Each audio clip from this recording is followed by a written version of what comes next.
How you all doing out there? Thank you. Thank you. Thank you. I'm honored and I'm blown away, even though this is my 25th year plus doing this. I've been doing this for a quarter of a century now, which is quite amazing for me in the process. Thank you. And I've had the privilege now of working with more than 3 million people live in events from more than 80 countries around the world. So at this stage, I got to tell you something. I could be an idiot, and I would know that there are certain patterns that cause people to be fulfilled, to be happy, to fit, to be strong, to feel alive, to be vibrant, to have passion in their life, to do well financially, but even more importantly, emotionally, psychologically, spiritually, in their health and their relationships. And there are also patterns that make people frustrated, overwhelmed, depressed, sad, lonely, cause them to be struggling financially, struggling with their bodies, struggling intimately. And those patterns, they're not because there's something wrong with somebody, it's because of a pattern that we're doing. And I've spent a quarter of a century of my life basically studying the most successful people in the world and the most challenged, and figuring out what's the fastest way to create a change in basically developing the one thing that all people have in common who succeed. They're leaders. This is a leadership program. Because I don't care what style you are. I don't care if you're a mom. If you're a great mom, you lead your child. You're not led by your child. Or a great dad. If you're a great business person, you're a great salesperson, you're a great negotiator, you're a great anything. You're a great human being. This has been my entire life's obsession. What makes the difference in people's lives? And that leadership component, as I say, doesn't always mean somebody follows you. A leader is somebody who lives life on their terms. That you will never settle for less than you can be or share or give or create. It's not what we get that makes us happy. It's who we become. How we live our life, who we are as a person. People can take away all the things, but who you become, no one can take away.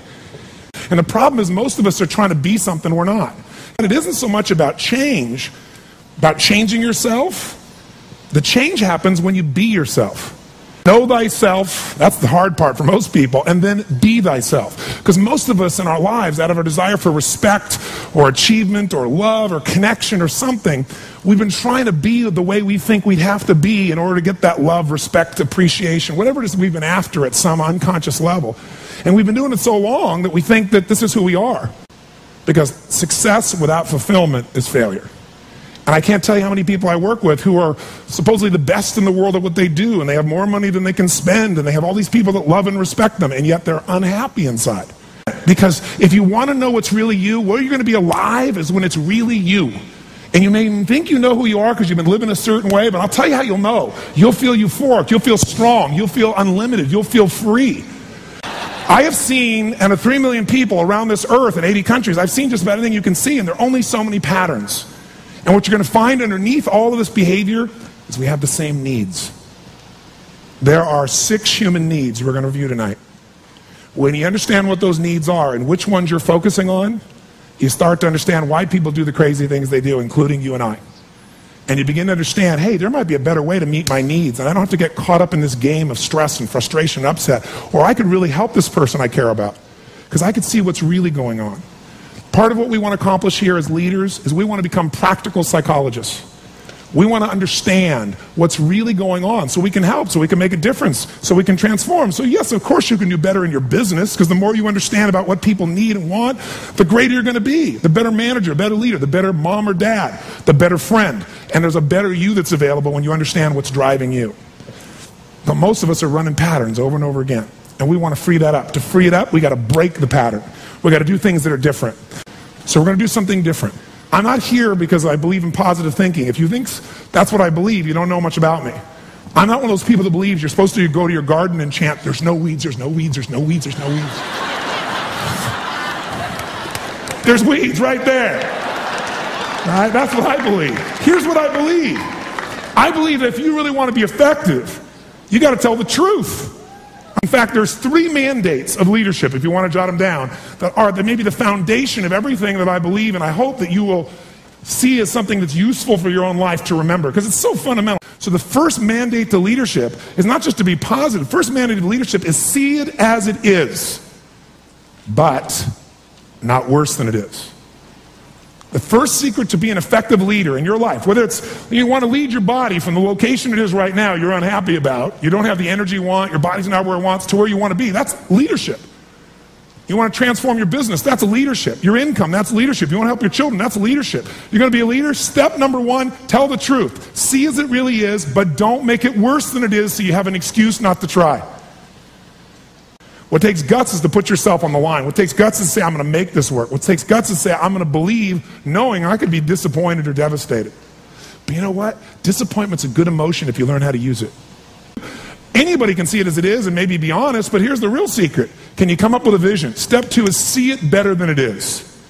That's part of what we're going to do this weekend. Seeing it as it is, you got to be honest. And there's not anybody in this room, including me, doesn't have areas of their life that can be made better. But if we can figure out what they are and tell ourselves the truth, regardless of what other people think, then we got a chance to make a change. I learned something from General Schwarzkopf, one of the best leaders I've ever met. And I got a chance to spend quite a bit of time with him over the years. And he said to me, Tony, I'll tell you the secret to leadership. He said, the whole secret to your life, for any group, any individual, is no individual, no organization can get better till they can admit something's wrong. And you know what the problem is? No one wants things to be wrong, so we compare ourselves to others who are doing better than so we can feel really good. See, he raised the standard. He went to step two. Step two is you got to see it better than it is and set that as your standard. A standard is something you don't go for. It's not a goal. It's something you live, breathe, and find a way to get to no matter what. If there isn't a way, a leader makes the way. Is there a difference between should and must for you? Yes or no? You better believe there is. So when that standard is a must for you, you're going to find the way. Finally, the third key here is once you see it better than it is, make it that way. You got to take massive action. You got to be resourceful. You got to find the way to make it you want it. So this weekend, first thing we're going to do after a while is you're going to get real clear about how is it really? How is your relationship really? How is your body really? How is your career really? How are your finances really? All of us in this room, as different as we are, and you can look around, you see every gender, race, probably religion, belief structure in this room. The one thing I bet we have in common is we won't settle. How many came because you want more? How many came because you want more? Say I. Oh, say I. So whatever that more is that you came for, more energy, more focus, more determination, more confidence, more certainty, more love, more success, more playfulness, more of your body being where it is, more of your spirit alive, whatever it is, I can tell you this, whatever you think you came for, that's not why you came. Because I've done this for 25 years. I'm not saying you won't get that too. But what brought you here and what you're going to leave with is going to be more than what you thought. I can promise you. You want to know what makes us happy? Progress. That's it. I don't care what you've achieved. If you don't feel like you're still growing, if you don't feel like you're still contributing, if you don't feel like there's some progress in your body or your mind or your relationship or your business, if you don't feel like there's progress, you're going to be unhappy. I don't care how big your life is compared to other people. Progress is the game, my friends. It's being alive. And if we're going to be alive, absolutely. Whatever your game plan is, it's ultimately to get to a certain feeling. And the truth is you can have it right now. This next few days is the beginning of that path, and we want to take it to a whole nother level. And let's start now.